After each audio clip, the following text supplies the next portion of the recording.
Bom dia a todos. Vamos tentar começar o Grand Round no horário tradicional. Normalmente é às 11 horas, mas 11h05 é aceitável. O Grand Round de hoje vai tratar de um assunto muito importante aqui para a nossa instituição. O Clínicas faz transplantes renais desde 1976. Os primeiros 15 anos foram feitos sem transplantes. Nesse segundo período de 18 anos, nós vamos agora chegar a próximo de 1000 transplantes.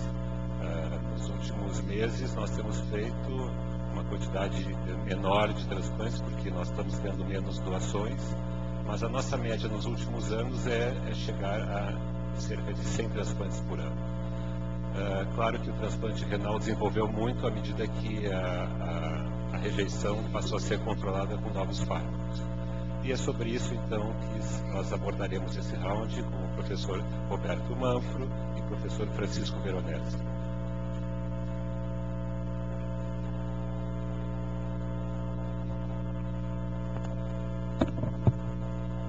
Eu sempre começo com esse slide. Bom, primeiro, obrigado pelo convite, Renato, a vice-presidência médica. Eu sempre começo com esse slide porque ele é um quadro que foi pintado em homenagem ao primeiro transplante renal bem sucedido feito no mundo. Para esse paciente em particular, a rejeição não era um problema, porque ele recebeu um órgão de um gêmeo univitelino.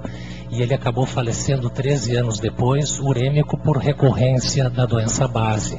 Mas rejeição nunca foi um problema, uma vez que ele era geneticamente idêntico ao seu doador.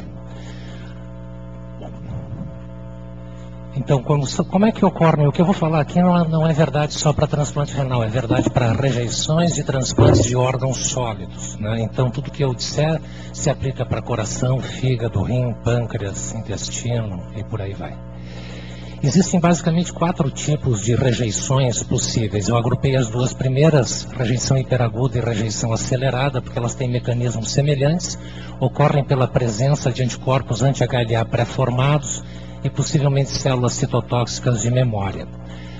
Esses anticorpos reconhecem antígenos HLA expressos na superfície vascular do órgão transplantado e desencadeiam a cascata do complemento, e isso gera trombose da microvasculatura com perda inexorável do órgão.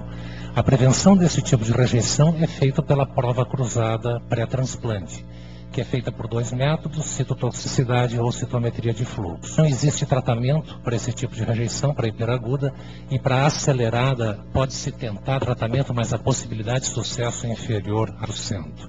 Então, na prática, esse tipo de rejeição é sinônimo de perda no enxerto. Na prova cruzada, a gente detecta a presença de anticorpos anti-HLA que reagem aos antígenos HLA expressos em linfócitos do doador. Na presença de complemento e de um corante vital, o corante, se os anticorpos estiverem presentes, o corante entra na célula e a reação é positiva, e isso é uma contraindicação formal ao transplante, porque se assim não o for, nós teremos uma das rejeições que eu apresentei anteriormente. A rejeição aguda é o principal tipo de rejeição, né, que acontece nos transplantes, é o mais frequente, pelo menos no primeiro ano pós-transplante. Ela ocorre pela presença de células T citotóxicas, depois eu vou mostrar como é que isso acontece, e por anticorpos anti-HLA formados pós-transplante, diferente da hiperaguda e da acelerada. A prevenção dela é feita por imunossupressão adequada e o tratamento por intensificação da imunossupressão, eu vou abordar isso posteriormente. Então, essas células T citotóxicas, mais uma vez CD8 positivas, reconhecem os antígenos HLA e produzem uma reação inflamatória intensa que, se não for tratada, leva à destruição do órgão. Ela é prevenida pela administração de imunossupressão farmacológica ou biológica. E existem diversas drogas que podem ser combinadas em diferentes esquemas, visando a prevenção e também o tratamento da rejeição aguda. Caracteristicamente se usa um corticosteroide associado a uma droga antiproliferativa, mais um inibidor de calcineurina, com ou sem a presença de anticorpos. Em geral, eles são usados naqueles pacientes em que se considera que o risco imunológico de rejeição é mais alto. E essas drogas são combinadas de uma forma racional, ou seja, como se conhece em que etapa da ativação do linfócito T essa droga interfere, nós combinamos elas de modo que elas atuem em etapas sequenciais, com vistas, em última instância, a bloquear a ativação do linfócito T. Não vou descrever droga por droga, porque é muito maçante. E a rejeição crônica, que não é o assunto de hoje, mas que é muitas vezes o fruto de uma rejeição aguda maltratada ou de alguma rejeição aguda subclínica e que não foi adequadamente detectada, é um grande problema. Ela é, junto com óbito, com rim funcionante ou com órgão funcionante, a principal causa de perda de enxerto. Ela é mediada por células T CD4 positivas e macrófagos, anticorpos anti-HLA também pós-transplante. A prevenção dela é a imunossupressão adequada e também a detecção temporânea dos episódios de rejeição aguda, mesmo os de rejeição aguda subclínica. E o tratamento, individualização da imunossupressão, né, e o manejo não específico da doença renal crônica. E o que se observa nela é basicamente um processo de fibrose intenso do parênquima renal associado a um processo inflamatório, decorrente, ou melhor dito, de um processo inflamatório em geral crônico. Bom, eu já falei disso, né? São as drogas que se usa para tratar e prevenir a rejeição aguda dos pacientes transplantados de qualquer órgão que seja, e a farmácia do transplantado não é uma farmácia fácil de se lidar. Em geral, eles tomam todos esses remédios que estão aqui em diferentes combinações e mais alguns outros que são dados para prevenir infecções oportunistas ou tratar comorbidades associadas ao transplante ou à doença renal crônica. Para o assunto de hoje, propriamente dito, rejeição aguda, né? Então, crucial para o desenvolvimento da rejeição aguda é o entendimento de como é que funciona o sistema imunológico com vistas ao desenvolvimento da rejeição. Então, o que nós temos são os antígenos HLA, o sistema HLA de classe 1 e de classe 2. De classe 2 são expressos em todas as células, né? DR, DQ e DP são os principalmente envolvidos em transplante. Classe 1, A, B e C, que se expressam em todas as células nucleadas. Essas especificidades do sistema HLA são bastante polimórficas, ou seja, o sistema é muito polimórfico. Se nós pegarmos todos nós aqui nessa sala, a probabilidade de ter um de nós com 6 identidades no sistema HLA é extremamente remota. Esse slide já é bem antigo, né? A lista de especificidades é muito maior. Da próxima vez eu vou pedir um mais atualizado emprestado do professor Jobim, que está aqui na plateia. Como é que acontece isso? Então, a célula apresentadora do antígeno processa um antígeno HLA e apresenta ele para uma célula CD4 positiva, que na presença de coestimulação vai produzir interleucinas, principalmente 2 e 15, e vai sofrer por um mecanismo paráquino de expansão clonal. Essa célula vai produzir outras interleucinas, de novo, principalmente 2, interferon gama, interleucinas 4 e 10, que vão propiciar a expansão clonal dos mecanismos efetores da rejeição, que são os linfócitos T citotóxicos, CD8 positivos, os macrófagos, que fazem parte de um componente não específico, e as células B, os linfócitos B, que se diferenciam em plasmócitos produtores de anticorpos anti-HLA. Os macrófagos vão produzir interferon alfa e os linfócitos T citotóxicos vão propiciar a formação daqueles que são os mediadores últimos da reação de rejeição. Aqui eu exemplifiquei o faz ligante, granzima B e perforina. Então, simplificando, né, as células CD4 positivas reconhecem os antígenos HLA classe 2 presentes no órgão transplantado. Essa é a fase de reconhecimento, ou seja, de montagem da resposta aloimune, e na fase de rejeição. Então, os linfócitos CD8 positivos vão reconhecer os antígenos HLA de classe 1, os macrófagos e os plasmócitos produtores de anticorpos contribuem para a intensidade da reação inflamatória. Diagnóstico, profilaxia e tratamento. Existe uma padronização histológica da rejeição aguda, que é o que se usa para todo mundo falar a mesma linguagem. O professor Veronese vai abordar isso na segunda parte desse Grand Round, então eu não vou tocar. Profilaxia eu já mencionei, imunossupressão. A incidência de rejeição aguda com os protocolos de no primeiro ano pós-transplante, com os protocolos de imunossupressão que se usa atualmente, é em torno de 20 a 25%. o tratamento é aumento ou intensificação da imunossupressão, e a rejeição aguda ela tem um impacto importante na função do enxerto e na sobrevida a longo prazo. O que quer dizer isso? Pacientes que têm rejeição, mesmo que a função deles volte para o nível de função que ele tinha antes da rejeição, é mais provável que ele perca o órgão num período de tempo mais curto do que os que não tiveram rejeição. E esse órgão vai funcionar não tão bem quanto aqueles pacientes que não tiveram rejeição. Quais são os tipos? Os tipos de rejeição aguda, ela pode ser classificada de diferentes maneiras. A classificação histológica, eu já falei, vai ser abordada pelo professor Veronese. Ela pode ser também classificada pelo mecanismo predominante, em rejeição celular, mediada por células, humoral, mediada por anticorpos, e mista, né, com os dois componentes. E ela pode ser também classificada pelo tipo de resposta terapêutica.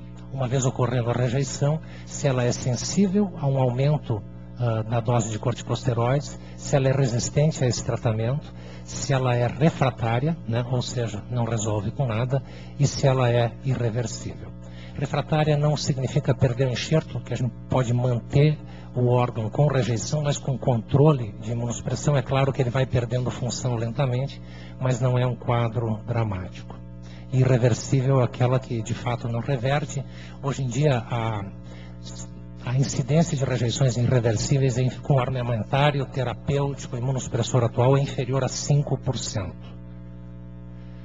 Como é que é o quadro clínico? Febre, diminuição da diurese, aumento da pressão arterial, edema, aumento do volume e dolorimento do enxerto e eosinofilia. Bom, se nós esperarmos por esse quadro clínico para diagnosticar rejeição, nós vamos diagnosticar rejeição em menos do que 10% dos pacientes que vão tendo. Por que isso? Porque com os imunossupressores mais modernos, a intensidade da reação inflamatória é menor. E esse quadro é o quadro de rejeição que se tinha quando se usavam drogas bem menos potentes. Então, atualmente, a pista para o que a gente pensa que está acontecendo uma rejeição é a piora da função do enxerto, o que é um grande problema. Os problemas desse quadro clínico e da piora da função do enxerto é que o quadro clínico, primeiro, é infrequente. Todos esses sinais, inclusive a piora da função do enxerto, são inespecíficos. E eles não se aplicam a enxertos que já começam sem função. Aqui no Brasil, a incidência de não função primária do enxerto transplanta e o rim não sai funcionando com o órgão de doador falecido é muito alta. Então, esse é um problema muito grande para nós. O diagnóstico diferencial, obstrução urinária, né, de rejeição aguda, obstrução e fístula urinárias, obstrução vascular, infecções pielonefrite bacteriana ou fúngica, citomegalovírus, vírus polioma, nefrotoxicidade pelas drogas que a gente usa para prevenir a rejeição, é um grande problema, os inibidores da calcineurina e as rapamicinas, recorrência ou glomerulonefrites de novo e síndrome hemolítica urêmica. Então, o diagnóstico da rejeição aguda ele fica principalmente baseado na execução de uma biópsia renal. Esse é o padrão ouro, né? A biópsia renal é um procedimento de rotina em transplante e a biópsia de fígado no transplante hepático. Então, os pacientes transplantados são biopsiados liberalmente, com vistas ao diagnóstico de rejeição. No entanto, ela é um procedimento arriscado, caro, trabalhoso e bastante sujeito a erros de amostragem, porque o processo de rejeição muitas vezes é focal. E cada vez que a gente tira 2 fragmentos numa agulha de tecido renal, a gente está mostrando 0,04% do parênquima. Está em algum lugar ali? Tá. Então, a amostragem é pequena, então sujeita a erros. Como é que se trata a rejeição aguda? Intensificação da imunossupressão, pulsoterapia com metilprednisolona, ajuste nas drogas, nas doses, nos níveis dos imunossupressores, globulina antitimocitária ou KT3 para aquelas que forem resistentes ao corticosteroide, plasmaferese, imunoglobulinas policlonais intravenosas e rituximab nas rejeições mediadas por anticorpos e conversão para drogas de manutenção mais potentes. O problema grande é que, como o nosso diagnóstico está baseado na função do enxerto, quando a gente diagnostica ou quando a gente suspeita a rejeição aguda, a gente está vendo só o que está de fora. E o dano para o enxerto já pode ter sido bastante grande. Então, isso levou à necessidade de que se desenvolvam novos métodos para o diagnóstico de rejeição aguda que sejam mais precoces, mais acurados e preferencialmente menos invasivos. e é isso que eu vou falar agora. Esses métodos têm sido propostos na literatura, né, levando em conta a abordagem genômica, a abordagem proteômica e a abordagem metabolômica. Basicamente analisando RNA mensageiro, né, analisando aminoácidos e proteínas e analisando metabólitos. Um exemplo de abordagem genômica, esse estudo publicado no New England em 2005, que mostrou que a expressão de FOXP3 na urina de pacientes transplantados renais está bem aumentada naqueles pacientes com rejeição aguda comparado com outras causas de disfunção do enxerto. Um exemplo de abordagem proteômica que é bem mais incipiente, né, que a abordagem genômica, mostrando que existem agregados. Esse é uma análise, uma eletroforese da urina de um paciente transplantado sem rejeição. E essa é a eletroforese de um paciente com rejeição. E a gente identifica picos proteicos, né, bem distintos naqueles pacientes que estão tendo rejeição. E isso poderá vir a ser utilizado no futuro. Não tem aplicabilidade clínica ainda. E a abordagem metabolômica ela é puramente teórica atualmente, ninguém testou isso ainda de fato. Ela tem a vantagem potencial que o número de metabólitos que potencialmente possam ser a vir examinados é muito menor do que o número de enzimas numa abordagem proteômica e imensamente menor do que o número de genes na abordagem genômica. A única que tem alguma aplicabilidade atualmente, ou pelo menos a que está mais desenvolvida do ponto de vista de pesquisa, é a genômica. Então, as abordagens que nós estamos tentando buscar aqui no hospital são o diagnóstico não invasivo da rejeição de transplantes renais e renopâncreáticos pela mensuração do RNA mensageiro de genes selecionados em células mononucleares do sangue periférico e células do sedimento urinário. Coordenado pelo professor Veronese, os métodos histoquímicos para o diagnóstico de rejeição humoral, e com isso a gente busca identificar mecanismos imunorregulatórios associados aos processos de rejeição e de tolerância aos aloenxertos. Esse foi o primeiro trabalho que nós conseguimos fazer e publicamos ele já há alguns anos atrás, onde a gente mostrou que a expressão de determinados genes, por exemplo, perforina, fase ligante e granzima B, estava aumentada em pacientes com rejeição aguda subclínica e estava ausente ou pelo menos diminuída nos pacientes que não tinham rejeição aguda. Rejeição aguda subclínica é aquela rejeição que a gente só diagnostica se biopsiar o paciente. Ele não tem disfunção, mas ele tem um processo inflamatório que não é de grande magnitude, não causa disfunção aguda, mas que ao longo do tempo leva à perda do enxerto. E atualmente nós sofisticamos um pouco as técnicas com as quais nós estamos trabalhando. Aquele era um PCR qualitativo, agora é um PCR em tempo real, portanto quantitativo. E essa abordagem nós estamos aplicando em células mononucleares do sangue periférico e células urinárias, com o objetivo também de diagnosticar rejeição aguda sem a necessidade de fazer a biópsia do enxerto renal. Esse trabalho foi publicado agora esse ano, também a primeira autora é Esther, é a tese de doutorado dela, e os achados foram bastante interessantes, tanto que ele conseguiu uma publicação competitiva.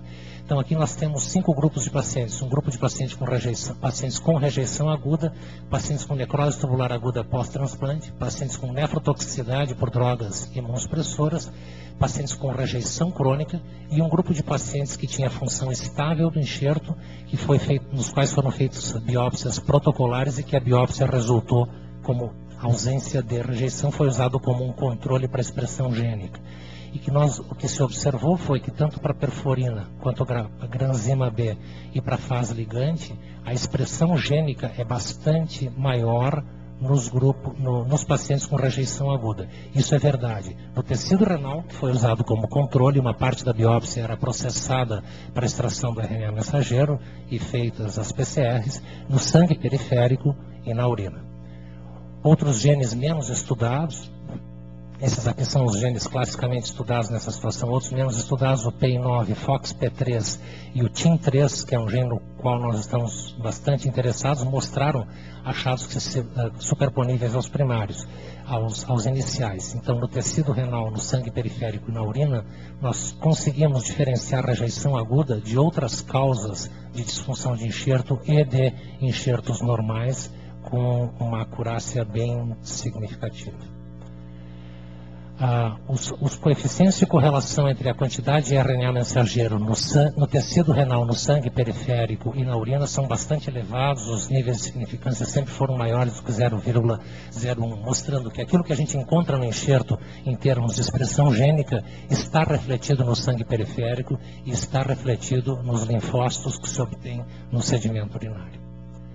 E aqui estão os parâmetros diagnósticos, né, para as quantificações moleculares no sangue periférico, os diversos genes que eu os listei, e eu vou chamar a atenção aqui para os dois mais acurados, que são o FOXP3 e o TIM3. No sangue periférico, o TIM3 teve uma acurácia de 100%, e, portanto, a sensibilidade, especificidade de valores preditivos, assim também o foram.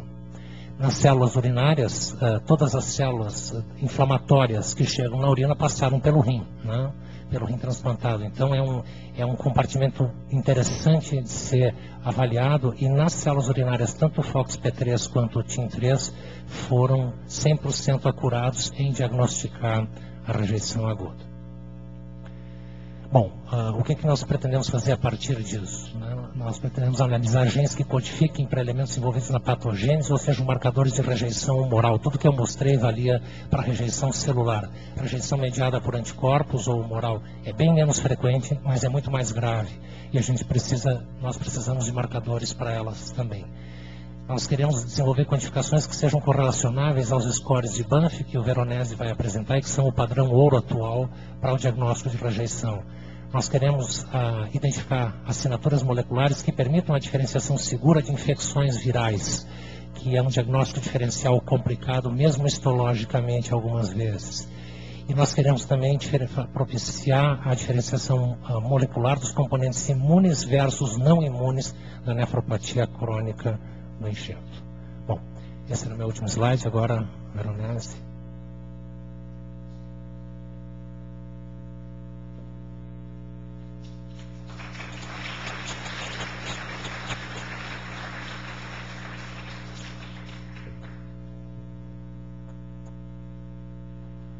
Bom, queria também agradecer ao Renato e à comissão organizadora, os organizadores aí do Grande Round, essa oportunidade para dar algumas informações complementares aí aos dados que o Manfro já apresentou sobre rejeição, focando especificamente nesse momento em rejeição aguda.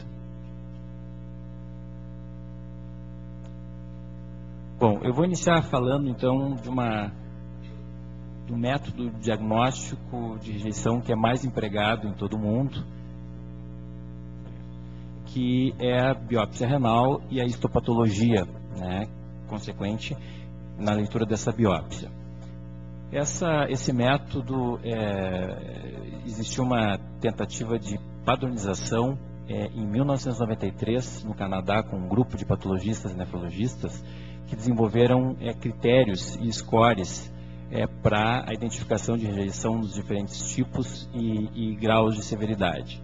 Em 97 ela foi ampliada e ficou valendo até agora, sofreu atualizações mais ou menos bianuais e tem um formato que foi publicado ano passado, que eu vou mostrar para vocês.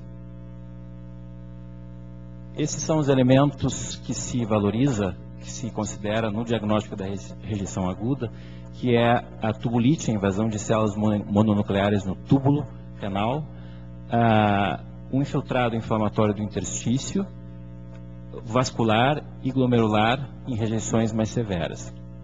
Do ponto de vista da rejeição crônica, das alterações crônicas do enxerto, se valoriza então fibrose intersticial e atrofia tubular, espessamento das artérias dos vasos, espessamento da íntima principalmente, com duplicação, uma formação de uma anel íntima, alterações glomerulares de esclerose, espessamento da membrana basal glomerular e expansão da matriz mesangial. Tudo isso foi desenvolvido a partir de scores que variam de 0 a 3. É uma leitura semi-quantitativa, mas que ajudou então os patologistas a padronizar o diagnóstico histopatológico dos transplantes. Não só transplantes de rim, mas também transplantes de coração, transplantes de fígado, pulmão, intestino, enfim. Outros grupos também se reuniram nesse mesmo contexto para padronizar e isso servir de base, inclusive, para estudos multicêntricos de medicações, de drogas imunossupressoras. Atualmente, foi publicado esse ano a classificação, a expansão dessa classificação, e ela tem um perfil um pouco mais extenso. Ela divide basicamente a rejeição aguda, e esse slide mostra a classificação no que tange a rejeição especificamente, em dois segmentos: a rejeição mediada por anticorpos, que é a rejeição humoral, e a rejeição celular, mediada por células T. Existe uma intersecção, como o professor Manfro já mostrou. A grande maioria das rejeições são mediadas por células T, ao redor de 8 a 10% rejeição humoral, mas existe uma intersecção de um componente misto, em que aparecem os dois componentes da rejeição. Ambas as situações, então, como já foi colocado, existe uma forma aguda e uma forma crônica, e existe uma suspeita de rejeição, tanto humoral quanto celular.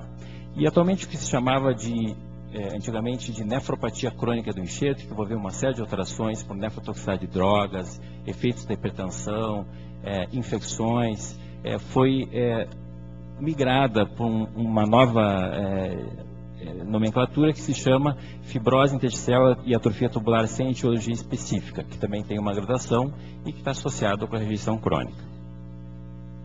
Bom, inicialmente, para mostrar algumas ilustrações da histopatologia, em relação à rejeição aguda mediada por células T, basicamente os dois grupos: o componente inflamatório tubulo intersticial, que é tipo 1, e quando existe extensão para invasão da íntima desse vaso, o componente de endarterite. Isso é mostrado aqui. A gente pode ver aqui a invasão de linfócitos, células mononucleares na parede desse túbulo. Existe uma graduação semiquantitativa que vai crescendo em severidade, tipo 1A, tipo 1B, e no envolvimento arterial também, 2A e 2B, na medida que invade a luz desse vaso e compromete menos ou mais de 25% da luz da artéria. Existe uma situação de maior gravidade, com mais difícil controle da terapia imunossupressora para controlar, né, essa rejeição, que é a rejeição do tipo 3, em que existe componentes de necrose fibrinoide da camada muscular média da artéria e o envolvimento de toda a espessura dessa parede arterial. Então, esse foco inflamatório está presente em toda a artéria, caracterizando então a arterite transmural. E aqui é uma ilustração desse componente de necrose fibrinoide afetando a parte muscular da artéria. É uma rejeição de mais difícil controle. E aqui só para mostrar, não o nosso foco hoje, mas a alteração crônica de rejeição mediada por células T se caracteriza basicamente por esse espessamento da íntima, duplicação da lâmina rara interna, de uma formação de uma neoíntima nesse vaso. É a característica mais importante do ponto de vista histopatológico. Bom, desde que se estabeleceu na década de 90, né, essa classificação, se teve a preocupação de ver primeiro se ela era reprodutível nos diferentes centros de transplante, que atualmente ela é usada em todo o mundo, e vários estudos foram publicados mostrando que ela tem uma boa reprodutibilidade e ela tem, então, uma aplicabilidade, sendo a biópsia padrão ouro e mais disponível, né, nos centros de transplante ao redor do mundo, em função do custo dos outros métodos que o professor Manfro já apresentou, de biologia molecular, enfim, mais restritos à pesquisa nesse momento. E se fez, então, além dessa verificação da reprodutibilidade, a avaliação do valor prognóstico dessa classificação. E se viu realmente que existe uma boa correlação, uma boa associação com cada tipo. Se a gente considerar um enxerto normal ou com uma alteração limítrofe para rejeição, infiltrado muito leve, e o próprio tipo 1, a gente vai ver que isso é diferente do ponto de vista da evolução do enxerto aos 5 anos, da sobrevida desse enxerto, quando comparado com uma reação que tem envolvimento arterial, endarterite, e mesmo aquele tipo com nefrose fibrinoide e arterite transmural. Então isso se reflete, é estatisticamente significativo e vem sendo demonstrado desde a década de 90, nos primeiros trabalhos publicados a respeito. Bom, o que mais se pode acrescentar, então, do ponto de vista diagnóstico da rejeição? Afora o diagnóstico histopatológico. Muitas vezes se tem biópsias que não são esclarecedoras, ou seja, não mostram alterações típicas, e métodos auxiliares como a imunohistoquímica, que eu vou apresentar agora, podem ajudar a mostrar um processo de imunoativação do enxerto que muitas vezes é silencioso. Como o professor Mano falou, não existe uma disfunção desse enxerto, o enxerto está funcionalmente estável, mas existe um processo imune que tem uma influência do ponto de vista do desempenho desse enxerto ao longo do tempo. Depois do primeiro e segundo ano, isso aparece com uma menor sobrevida desse enxerto, quanto muito mais dano crônico, em função desse processo inflamatório não diagnosticado. Na rejeição celular, especificamente falando a rejeição mediada por células T, a imunohistoquímica tem sido aplicada com diversos objetivos. O primeiro deles foi a fenotipagem do filtrado leucocitário que invade esse enxerto. Que células são essas? E qual é a função delas?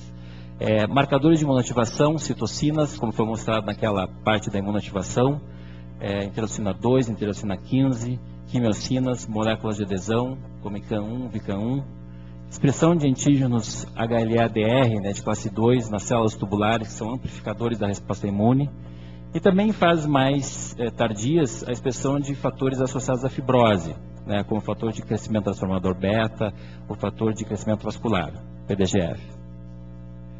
As técnicas são relativamente simples, como se diz, é quase uma receita de bolo, uma vez que se padroniza essa técnica, ela é repetida da mesma maneira, e quando se acerta a titulação, melhor título desse anticorpo, se encontram os reagentes adequados, em relação à performance, vai ser basicamente semelhante para aquele identificação daquele antígeno especificamente.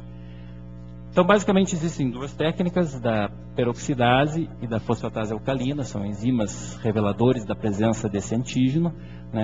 Existe, então, um antígeno no tecido, que é a expressão dessa proteína, que se está tentando buscar, e a aplicação, então, inicialmente do anticorpo primário, anti-humano, desenvolvido em camundongo, desenvolvido em coelho, em cavalo, enfim, que pode ser monoclonal, quando reconhece apenas um epítopo do antígeno, ou policlonal, quando reconhece vários epítopos desse antígeno. E em cima desse anticorpo primário, numa segunda etapa, se coloca um outro anticorpo, que é chamado anticorpo ponte, ligado a uma enzima que, na presença de um substrato, de um cromogênio, vai dar uma reação de cor e vai permitir, então, a verificação da expressão dessa proteína. É nesse nível, então, que a imunohistoquímica identifica essa molécula. Por exemplo, se a gente olhar essa histopatologia feita por uma coloração com PAS, numa tubulite, uma rejeição aguda, por linfócito T, a gente vai ver bem claramente que linfócitos são esses, são linfócitos T CD3 positivos. Mesma forma, numa rejeição mais grave, com envolvimento arterial, a marcação para CD3 desses linfócitos, confirmando então o envolvimento de uma rejeição mediada por célula T. E assim por diante, se identificou que o componente principal, então, dessa rejeição é o linfócito T, CD8 citotóxico ou CD4 auxiliar, em maior proporção os CD8 citotóxicos quando são feitas essas biópsias no contexto da rejeição aguda. Outras células que têm menor representatividade, mas está se dando importância também agora, são os macrófagos, importante também no processo de rejeição crônica. Linfócito B, atualmente tem sido publicados mais estudos avaliando a importância do linfócito B, que participa como um agente coestimulador, apresentando antígenos de classe 2, os linfócitos T, isso pode ter uma relevância do ponto de vista de persistência de inflamação e dano crônico do enxerto. Isso é uma coisa que está se investigando agora em estudos preliminares. E as células natural killer, uma proporção menor. Isso é importante? Certamente sim, tanto em biópsias feitas em enxertos estáveis, biópsias de protocolo, quanto biópsias realizadas em enxertos com disfunção, com aumento de creatinina, por exemplo, em que se vai investigar o porquê dessa disfunção, se vê que a soma desse infiltrado por paciente se correlaciona com o nível de função desse enxerto ao longo do tempo. Aqui, tanto 1 ano quanto 2 anos, mostrando uma correlação significativa num estudo que avaliou mais de 1000 biópsias, um estudo publicado ano passado. Então, infiltrado celular, inflamação, realmente é patogênico para o enxerto ao longo do tempo. Da mesma forma, a presença dessa rejeição subclínica, ou seja, o rim está funcionando bem, e não se sabe, só através de uma biópsia que faz esse diagnóstico, uma biópsia do enxerto, que essas formas, tanto a rejeição aguda, histologicamente definida, e a rejeição limítrofe ou borderline, se correlacionam com fibrose intersticial crônica ao longo do tempo. É claro que isso existe uma influência da imunossupressão mais ou menos potente sobre esse score de fibrose. A gente vai pegar, por exemplo, pacientes em uso de ciclosporina, azatioprina, ver que esse índice, esse score de fibrose é bem maior do que aqueles com imunossupressão mais potente, como tacrolimus e microfenolato mofetil. Da mesma forma, o infiltrado, o score de infiltrado do Banff se relaciona com a variação da instalação de fibrose e atrofia. Isso também sofre uma influência, é menos intenso, menos importante, quando a imunossupressão é mais potente. Então, dentro dessa linha, né, de avaliação, de investigação, nós desenvolvemos um trabalho aqui, foi publicado há uns 4 anos, justamente avaliando a rejeição que não altera a função do enxerto. O paciente funcionalmente estável, se padronizou biopsiar num período de 2 meses para ver mais alterações agudas e 12 meses. E realmente, se a gente comparar, né, pacientes que têm rejeição aguda subclínica com aqueles que não têm, a gente vai ver que existe uma expressão de marcadores de imunoativação mais intensa nesses pacientes com rejeição. Aqui nós testamos o CD25, interleucina 2R, as moléculas de ataque citolítico, perforina e granzima B, e também o TGF-beta, que não teve uma expressão mais importante nesse estudo. Mas em relação à imunoativação em fase mais aguda, isso foi significativamente significativo em relação ao grupo sem rejeição. Aqui só para ilustrar essa imunohistoquímica que nós desenvolvemos, mostrando então aqui a expressão de perforina, né, intersticial, os linfócitos expressando granzima B, e as biópsias que já tinham marcação, mesmo em fases iniciais, até algumas aos 2 meses pós-transplante, de TGF-beta associado à fibrose intersticial. Fazendo uma análise de regressão logística, a gente encontrou que interleucina 2 e perforina estavam associados então com uma pior creatinina aos 12 meses e que a granzima, a expressão de granzima, foi preditiva de rejeição subclínica no período inicial. Bom, migrando agora para o grupo das rejeições mediadas por anticorpos, rejeições humorais, rejeições mais graves, de mais difícil controle. Atualmente, então, o sistema de Banff, depois de várias revisões, incorporou nos seus critérios diagnósticos, para esse tipo de rejeição, a presença de anticorpos anti-HLA do doador de classe 1 ou classe 2, né, pré-formados ou depois de novo, que não são feitos sistematicamente em função do custo, né? Podem ser feitos por ELISA ou citometria de fluxo, mas eles um dos elementos para esse diagnóstico. E alterações histológicas que nem sempre estão presentes. Essas aqui são as alterações de rejeição humoral aguda, a invasão de capilares peritubulares por polimorfonucleares, por neutrófilos, uma pericapilarite neutrofílica, ou mesmo nível de capilar glomerular, dando uma glomerulite, ou a necrose fibrinoide, também são alterações compatíveis com um processo de rejeição humoral, mas nem sempre elas estão presentes. Alterações como edema, hemorragias, são muito inespecíficas. Já do ponto de vista das alterações crônicas, além dos mesmos componentes, e de um terceiro que eu vou falar logo a seguir, que é extremamente importante, se relaciona com a imunohistoquímica, a glomerulopatia crônica do transplante, onde existe uma duplicação dessa membrana basal glomerular. Isso visto melhor na microscopia eletrônica, que também não é feita de rotina. Se vê uma multilamilação dessa membrana basal nos capilares glomerulares e nos capilares peritubulares. 7, 8 camadas, eventualmente, são diagnósticas de uma condição crônica, né, de rejeição humoral.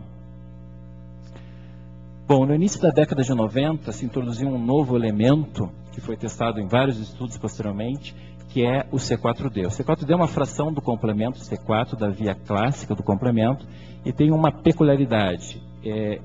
Essa fração expressa, tem na sua molécula um tioéster que acaba fazendo uma ligação mais potente, através de uma ligação covalente, à célula do endotélio dos capilares peritubulares e dos capilares glomerulares. Então, enquanto que outras moléculas do complemento, mesmo C4, C3, outras imunoglobulinas, se desprendem rapidamente nesse processo de passagem pela célula endotelial, o C4D tem uma ligação mais permanente, então pode ser identificado por algum método de marcação, como imunistoquímica, por exemplo, que é o que a gente está trabalhando agora aqui. Esse C4D, inicialmente, a técnica de identificação do C4D no rim transplantado foi imunofluorescência indireta, grupo de Boston, que desenvolveu no fim da década de 90, mostrando então nitidamente a não marcação numa rejeição celular, quanto uma marcação bem importante, linear, circunferencial, brilhante na imunofluorescência nos pacientes que tinham rejeição humoral. Isso foi testado em relação à acurácia da técnica, se viu que a sensibilidade dela é bem superior à histologia, nem sempre estão presentes, então, essas alterações histológicas, e uma excelente também especificidade para a rejeição humoral. Posteriormente, um grupo de Viena desenvolveu uma técnica em parafina, ou seja, não é tecido congelado. Se faz, no bloco de parafina se corta e se aplica um anticorpo. O desenvolvido é um anticorpo policlonal, desenvolvido em coelho, mostrando então uma diferença nítida no controle negativo e de um rim com rejeição humoral, que tem essa marcação também linear e circunferencial dos capilares peritubulares. A marcação glomerular não é valorizada, o que se valoriza para identificar a rejeição humoral é a marcação de capilares peritubulares. Aqui no nosso laboratório, a Vina Cap, aluno de doutorado, está desenvolvendo, nós padronizamos essa técnica já, ela está desenvolvendo um trabalho avaliando a rejeição aguda em rins com disfunção, e nós temos verificado que essa marcação ela ocorre, a maior parte das vezes, na rejeição humoral, aqui numa marcação difusa de C4D, bem circunferencial, bem forte, ou então mais focal. Depois eu vou falar um pouco sobre isso.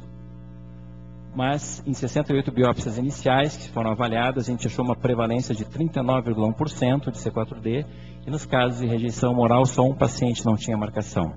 E houve uma associação de anticorpos circulantes anti-HLA com o C4D também. Bom, não se sabe bem, do ponto de vista da imunofluorescência, que é um método mais sensível que a imunohistoquímica, o significado de uma marcação focal, por exemplo. E o Banff se preocupou com isso, e na última classificação, isso mais ou menos foi sugerido como um referencial. Se a marcação é difusa, mais de 50% dos capilares peritubulares marcados na cortical, na medular do rim afetados, isso é um caso nitidamente positivo. E se ela é focal, isso não é bem conclusivo ainda. Se isso está associado com pior função do enxerto, com menor sobrevida do enxerto ao longo do tempo, por ser também representativo de um componente mediado de rejeição mediada por anticorpos e as consequências disso ao longo do tempo. E uma marcação mínima ainda não se considera como positividade. Bom, também aqui, pelo fato de ser um marcador específico, se teve a preocupação de ver a correlação da marcação de C4D com função do enxerto, com sobrevida do enxerto ao longo do tempo. Esse trabalho, que foi publicado pelo grupo de Viena, que desenvolveu o anticorpo policlonal, mostrou nitidamente a importância da marcação positiva para C4D.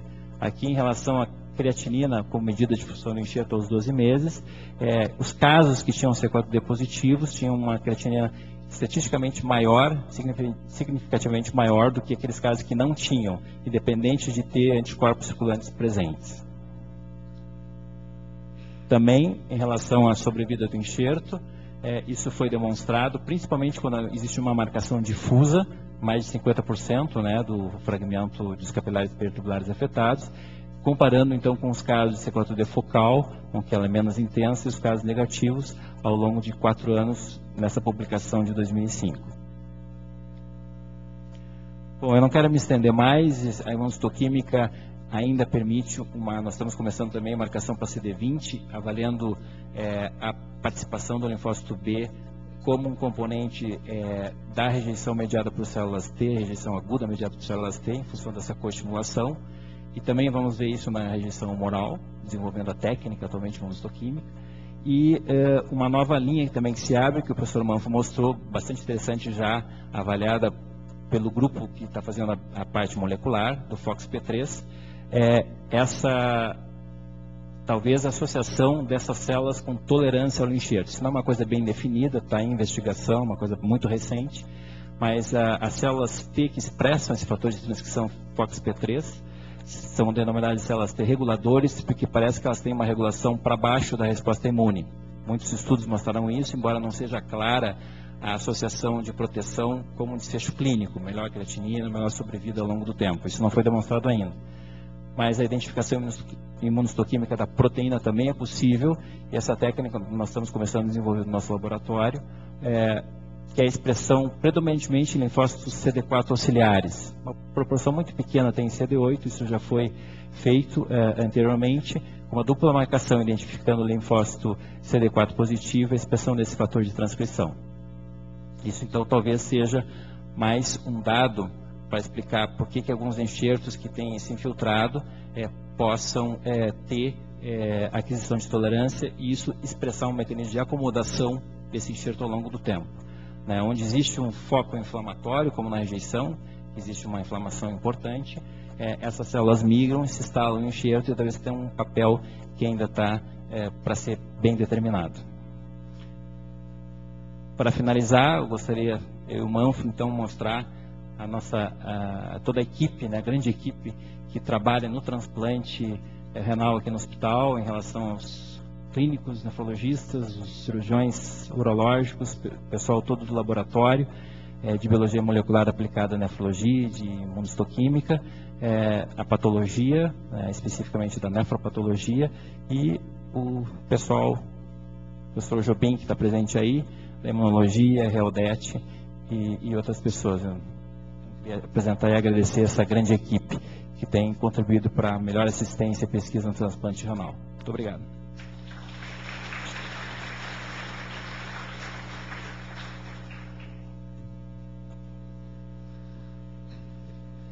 Quero parabenizar o professor Veronese e o professor Manfro pelas excelentes apresentações e convidá-los para responder algumas perguntas para a plateia. Sim, acho que sim.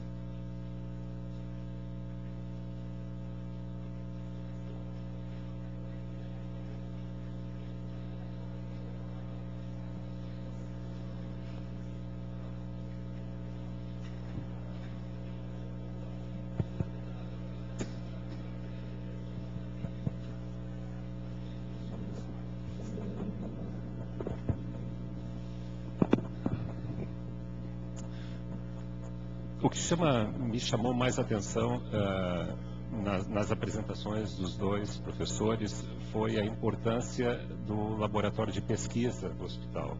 A gente percebe que o transplante sem um centro de pesquisa dando um apoio significativo, ele seria insuficiente. E nós vemos aqui a nossa equipe avançando muito na pesquisa, publicando a nível internacional e nossos professores fazendo um intercâmbio muito importante com centros no exterior.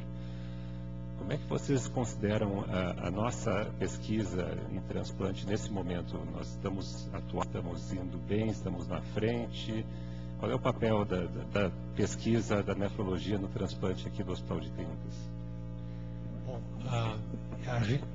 Bom, primeiro, em relação ao laboratório, o laboratório é crucial, assim, é um ponto muito valorizado da nossa prática e aqueles de vocês mais jovens que tiverem interesse em fazer pesquisa de imunologia e transplante são bem-vindos. A gente tem um laboratório muito bom ali no centro de pesquisas, bem equipado para desenvolver as técnicas de imunohistoquímica e de biologia molecular e várias ideias, vários projetos na cabeça, prontos para ter alguém que os execute. Então, realmente é uma coisa importante. O que ele tem funcionado até agora, ele tem servido como uma incubadora para coisas que vão para a prática clínica.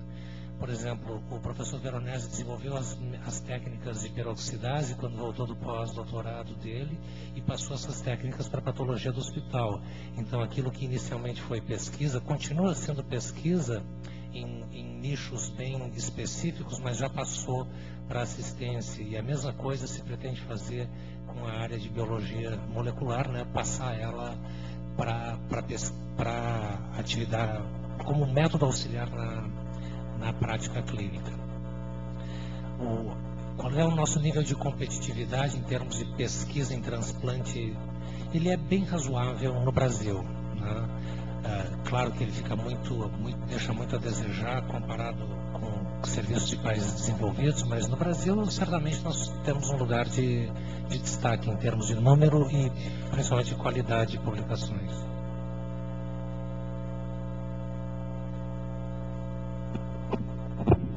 Professora Nadine.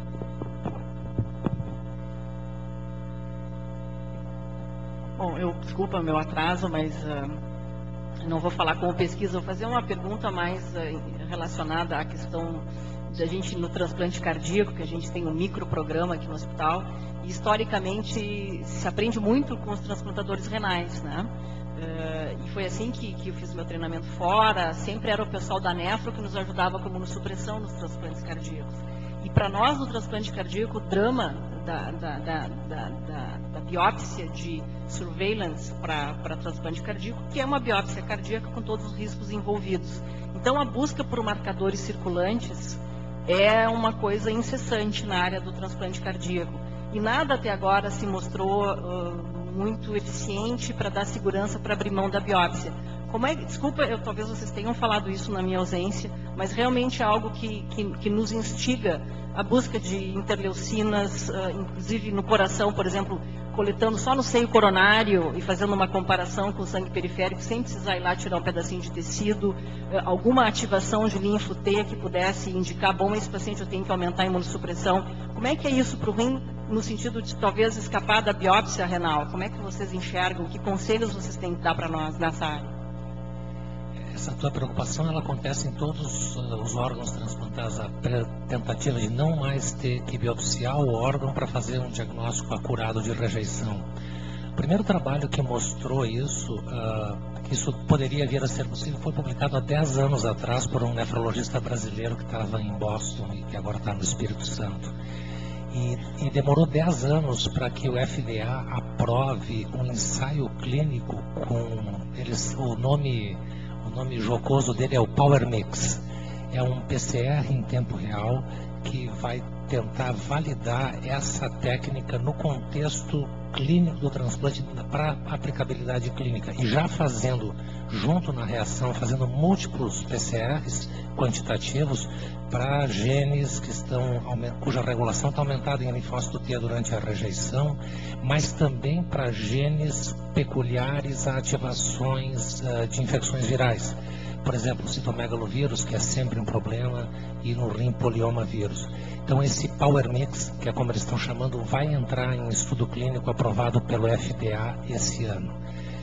Ele vai ser executado em sangue periférico, colhido na veia, e em paciente transplantado renal e em urina também. Então a resposta para a tua pergunta, talvez nesse momento depende de como é que esse estudo vai andar. O padrão ouro vai ser biópsia, por enquanto. Que é para poder validar, né? Só para acrescentar em relação à imunohistoquímica, além das alterações histológicas que envolvem então a biópsia, né, e que são indicativos muitas vezes de uma necessidade de confirmação desse diagnóstico, pelo menos para o C4D na rejeição mediada por anticorpos, rejeição humoral e o polioma, que a gente desenvolveu aqui no hospital também, é uma coisa já bem estabelecida, né? Pode fazer PCR para polioma também, mas a técnica imunohistoquímica é bastante acurada, né? É sensível e específica para identificar o polioma no rim, no caso das infecções. Professor Jobim.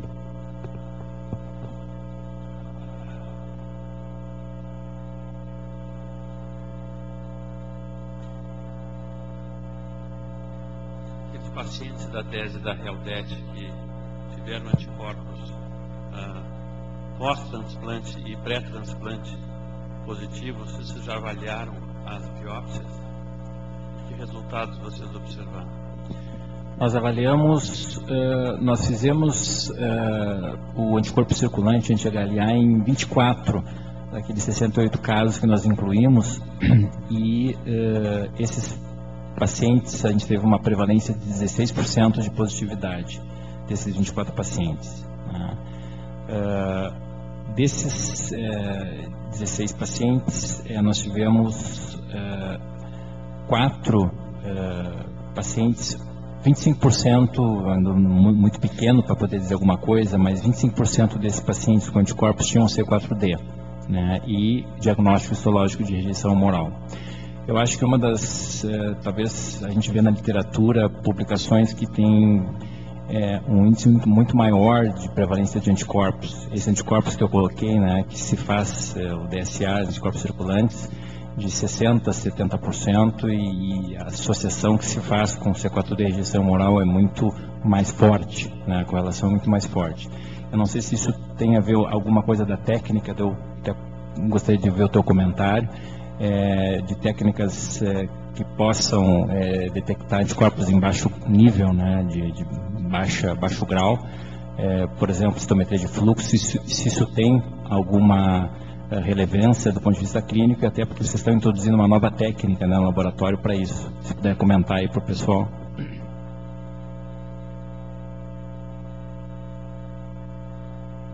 Nós estamos iniciando uma nova técnica de prova cruzada contra painel por Luminex, que é uma citometria de fluxo.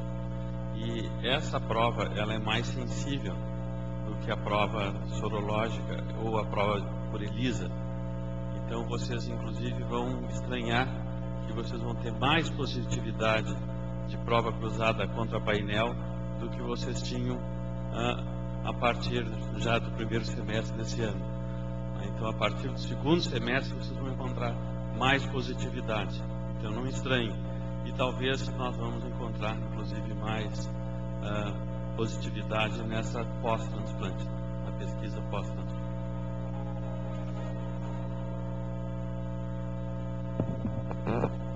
Professor Felipe. Eu queria parabenizar os palestrantes pelas excelentes apresentações e fazer um pequeno comentário a respeito daquela pergunta que o Renato fez, de quais seriam a importância da pesquisa e as repercussões que ela tem. E de fato, se a gente for olhar os nossos resultados dos transplantes nos últimos anos, houve uma repercussão da pesquisa. Essa pesquisa, como apresentada hoje aqui, pode parecer, para quem não está vivenciando esse processo, como algo muito distante da realidade. Nós estamos falando em análise molecular, análise imunohistoquímica, pode parecer algo meio fora da realidade, mas não é. De fato, com as técnicas imunohistoquímicas, nós estamos conseguindo diagnosticar em tempo bastante precoce rejeições humorais que nós não reconhecíamos há cerca de 2, 3 anos atrás, e nós não temos mais perdido nos últimos 2, 3 anos, graças a essas técnicas, pacientes com rejeição aguda, né, com o tratamento que a gente vem fazendo. Então isso tem reflexo, nossos resultados nos últimos 2, 3 anos estão melhores dos transplantes clínicos em função também dessas técnicas. Eu gostaria só de parabenizar mais uma vez a equipe e reforçar a importância da pesquisa nesse sentido clínico.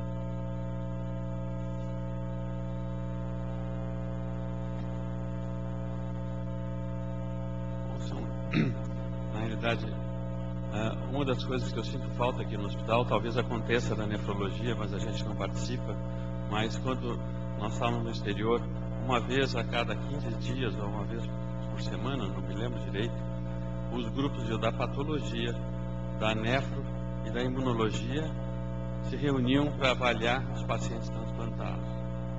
Isso era muito interessante, porque o patologista dava suas informações, se houvesse necessidade, tinha citometria da análise, estudos citológicos, etc. Eu acho que isso é uma coisa que agrega bastante, né? E nós aqui não temos essa proximidade, talvez a gente devesse ter. Mas uma das coisas que eu gostaria, já que nós temos vários alunos aqui, é ouvir a opinião de vocês sobre algo relacionado aos transplantes de tecidos, não especialmente dos transplantes de rim. Nós temos visto, por exemplo, semana passada saiu uma fotografia de 2 médicos alemães que transplantaram 2 braços para um indivíduo que há 6 meses atrás tinha perdido os braços num acidente. Então, transplantaram esses 2 braços. E um fato interessante, a fotografia dos 2 médicos tinha atrás dele, tinha a fotografia, um slide da pessoa sem braços, uma coisa horrível. Depois um deputado francês transplantou o rosto, vocês sabem, de uma pessoa que tentou suicídio. Hoje se sabe que ela tentou suicídio e o cachorro comeu parte do rosto dela. E ele fez um transplante de rosto. E em seguida a isso, meses depois, uma equipe na China transplantou também uma face para uma pessoa que tinha tido o rosto desfigurado por uma mordida de um urso. Bom, todos nós sabemos, né, já desde o único prêmio Nobel de Medicina do Brasil, né, que foi um inglês que nasceu aqui, foi embora 2 anos depois para a Inglaterra, que um transplante de pele de coelho permanece 10 dias antes da rejeição. E um segundo transplante de pele no mesmo coelho, ele é rejeitado por 5 dias. Então a pele é extremamente imunogênica. Tá? E vocês que trabalham com os transplantes de rim, que têm essa experiência com a imunossupressão, com as rejeições, o que vocês acham dessas novidades que estão acontecendo e sempre com grande entusiasmo por parte da imprensa, mas existem certamente comentários a favor e contra, mas eu gostaria de ver a opinião de vocês. Eu acho que essas são coisas de exceção, né? E como tu disseste, elas dão muita mídia. Que tem um lado bom e tem um lado ruim. O lado bom é que, como eu vejo isso, é que isso foca a atenção em todos os transplantes, né? E que são uma demanda natural, importante e necessária. Existem no Brasil mais ou menos 70 mil pessoas